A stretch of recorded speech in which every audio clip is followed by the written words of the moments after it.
So now we are discussing the Poynting theorem.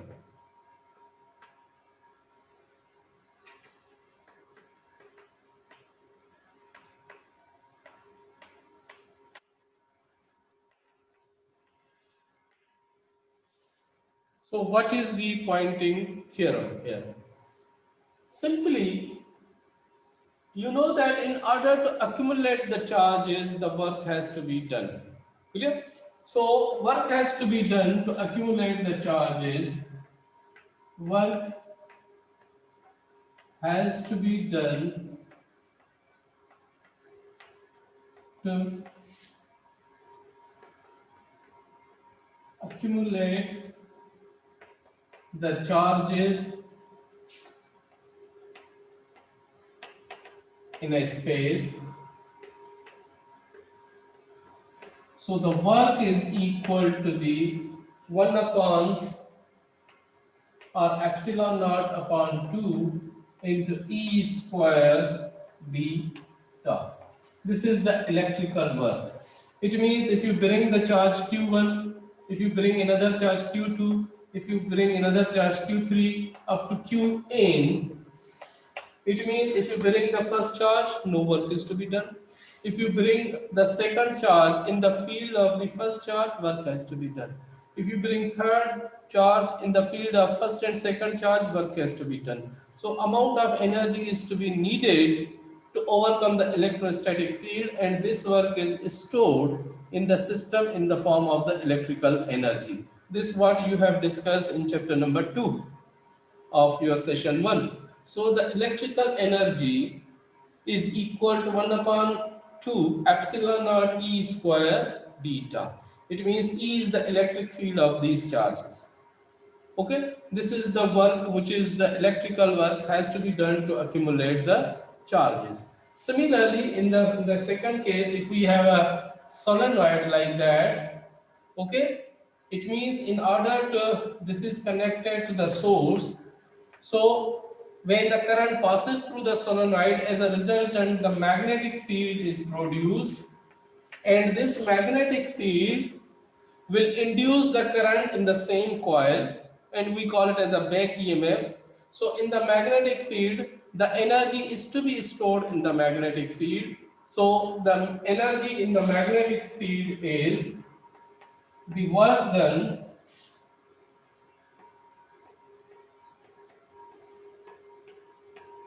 against the back EMF is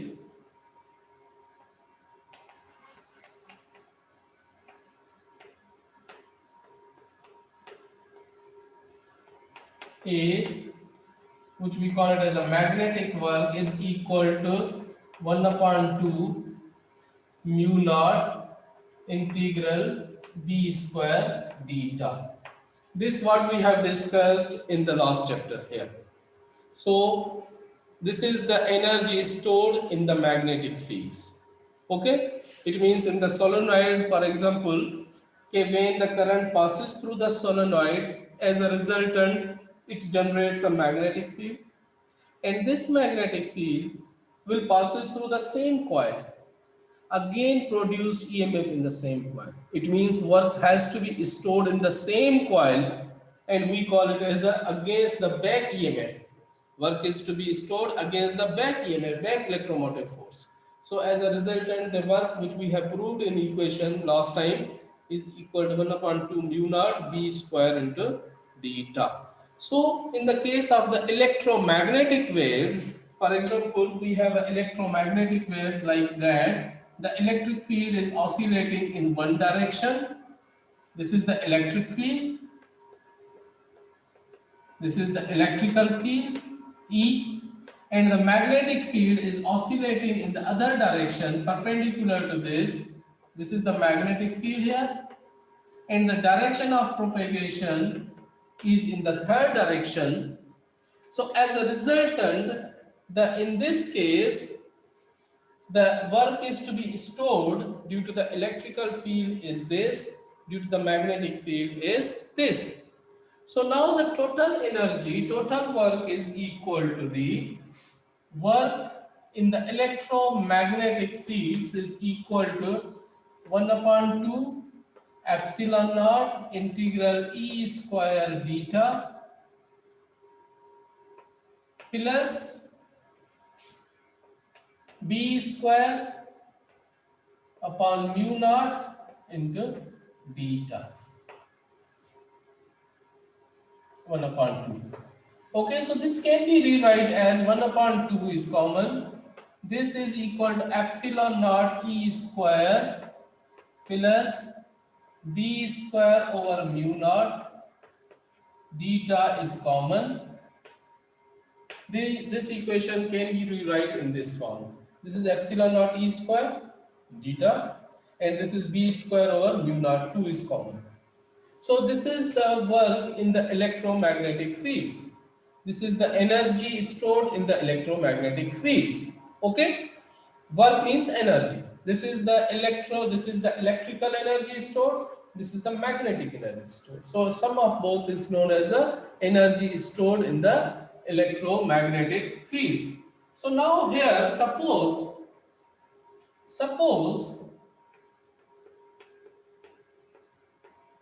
we have a charges and the currents.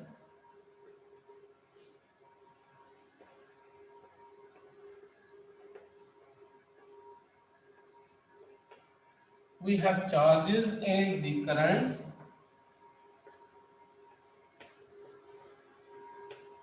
Suppose we have a charges and the currents configuration.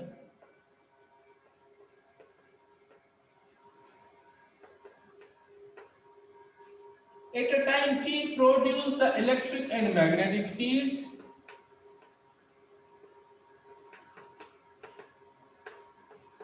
T produced the electric and magnetic fields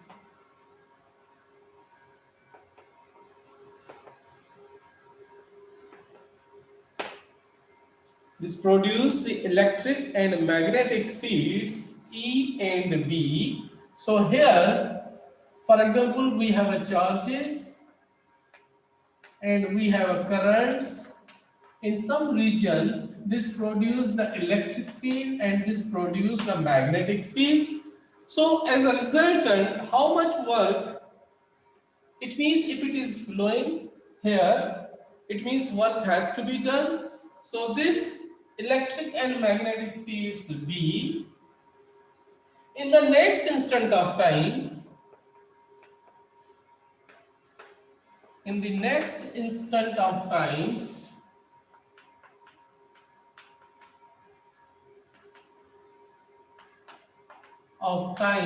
dt means after short time interval, कुछ time के बाद क्या होगा? If it is flowing, then work has to be done, the force is to be done, the work is equal to force into displacement. Okay, instant of time, how much work is to be done by the electromagnetic force? How much work is to be done by the electromagnetic force? It means now what we mean, if we have some space, we have a charges, we have a currents. At any time we have this configuration.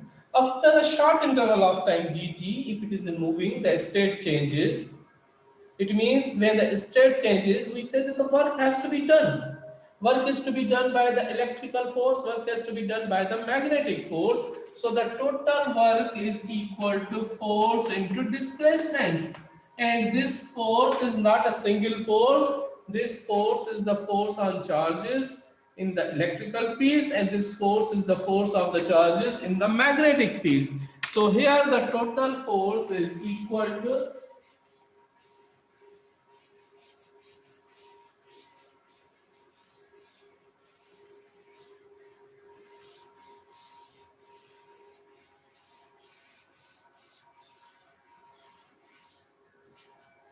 So here the total force A or work is equal to work in the electromagnetic force into dl, and this force is equal to q v q e plus q v cross b into, this is the force and this is the dl. So this force is equal to q e plus v cross b dot dl. So this is known as the Lorentz force, or this can be rewrite as QE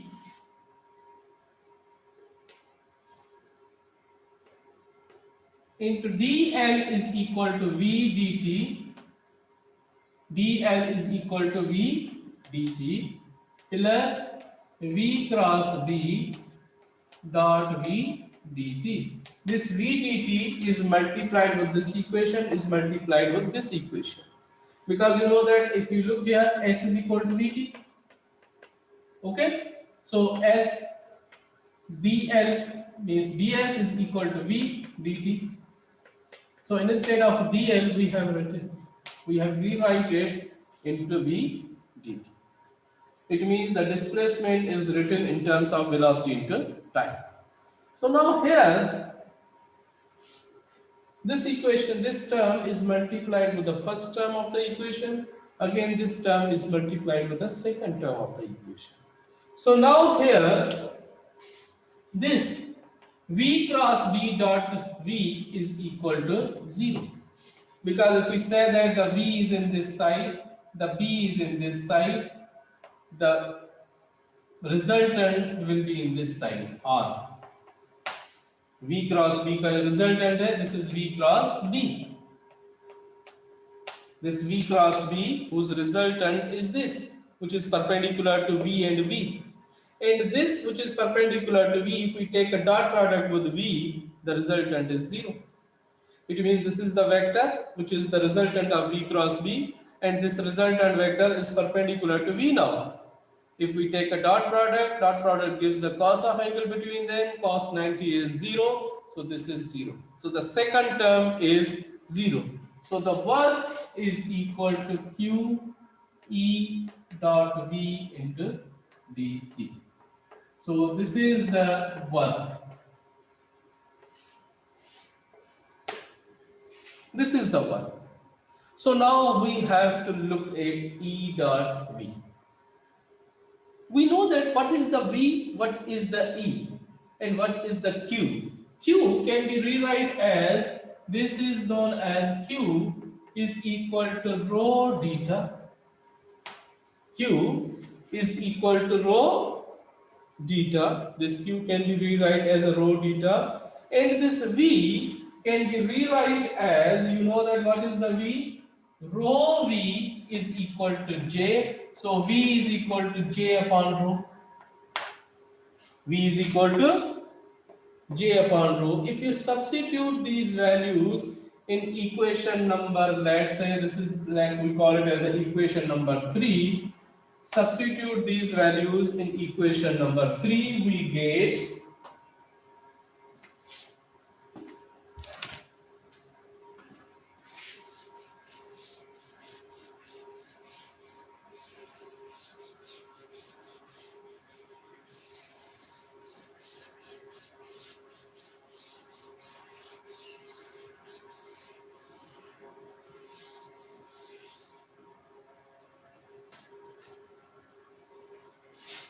so the equation number 3 becomes,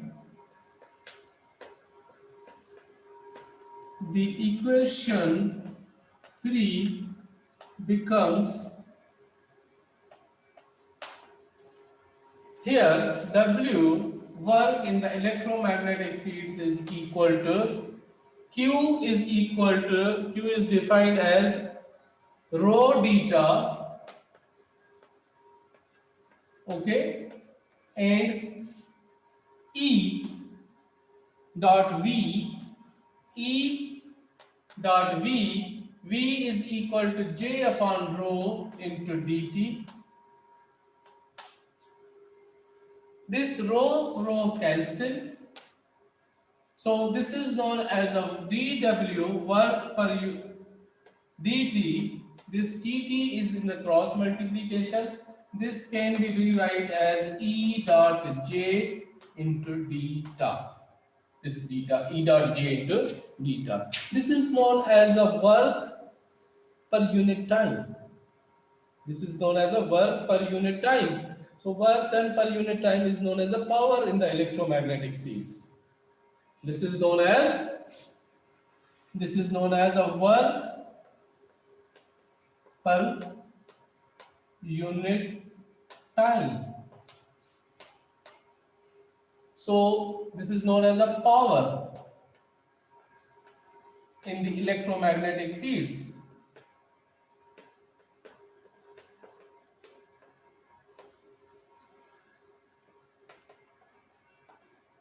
Power in the electromagnetic fields, or you may call it as a EJ. EJ here, if we divide this into this equation, dW electromagnetic fields into dt into integral d eta. This is the volume now. Deta is divided over here. This is the volume now. So this is the power per unit volume. So E dot J is defined as the power per unit volume. E dot J is the power, this is the power per unit volume, or power density. Power density of the electromagnetic fields.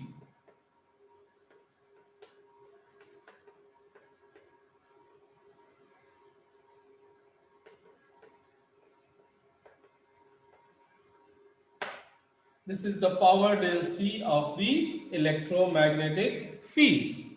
So now, again, we have to look at the solution of E dot J. So now what is the solution of E dot J by using Ampere's Maxwell equation? So here,